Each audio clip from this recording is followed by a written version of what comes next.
मेरा expertise replacement मतलब घुटना प्रत्यारोपण और कूल्हा प्रत्यारोपण है। सेकंड फ्रैक्चर मैनेजमेंट मतलब कोई किसी भी तरह का फ्रैक्चर है तो उसको हम इलाज कर लेते हैं ऑपरेशन द्वारा, प्लास्टर के द्वारा।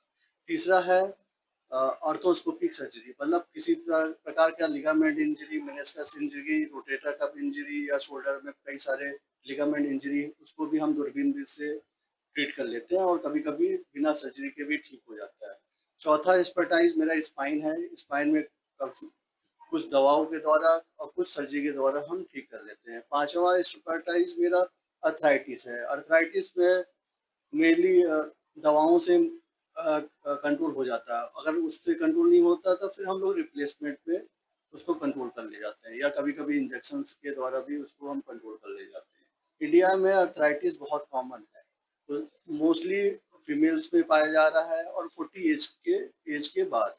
इसका मेनली रीज़न्स है कि खान-पीन की कमी और एक्सरसाइज़ की कमी और मेनली ये 2 मेन रीज़न्स है। थर्ड ये है अर्थराइटिस कभी-कभी चोट लगने के बाद अर्थराइटिस हो जाता है, तो उसको हम लोग करेक्टिव सर्जरी से उसको ठीक कर लेते हैं।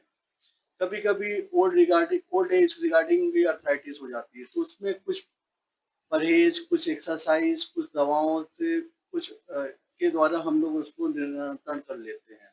कभी-कभी अर्थराइटिस कुछ बीमारियों की वजह से हो जाती है, जो दवाओं क्या कहते हैं एक्सरसाइज़ और परहेज़ से नहीं ठीक हो पाते हैं, तो उसको हम लोग दवा से काफ़ी कंट्रोल करके उसको पेशेंट को ठीक कर लेते हैं। अर्थराइटिस कहीं भी मिल सकता है मतलब घुटने में, कूल्हे में, रीढ़ की हड्डी पे और एंकल और शोल्डर में भी मिल सकता है। तो अर्थराइटिस का बचाव सबसे पहले हम लोग को खान-पीन में ध्यान देना है। अगर वेजिटेरियन है तो उसमें रोज़ 5 मिनट का धूप की सेवन करना है। अगर नॉन वेजिटेरियन है तो नॉन-वेज से हमको विटामिन डी और मिनरल्स काफ़ी मिल जाते हैं। सेकंड हमको आइसोमेट्रिक एक्सरसाइज़ करना चाहिए। नी जॉइंट का, हिप जॉइंट का और शोल्डर की रेगुलर एक्सरसाइज़ करते हैं, जिससे हमारी मांसपेशियाँ मजबूत होती है और काफ़ी हेल्प मिलती है जॉइंट्स पे।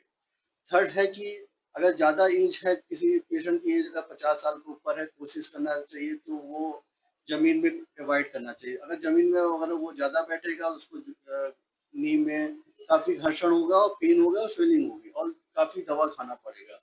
तो सबसे पहले इस एज में लोगों को अपना बचाव है कि वो खान-पीन अच्छा ध्यान दें, आराम से चलें, एक्सरसाइज़ करें और ज़मीन में कम से कम बैठें। अगर कोई पेशेंट को अगर इससे कोई रिलीफ नहीं हो पाता है तो सियाराम हॉस्पिटल में डेली 3 से 4 के बीच में आके हमारी ओपीडी सेवा ले सकते हैं।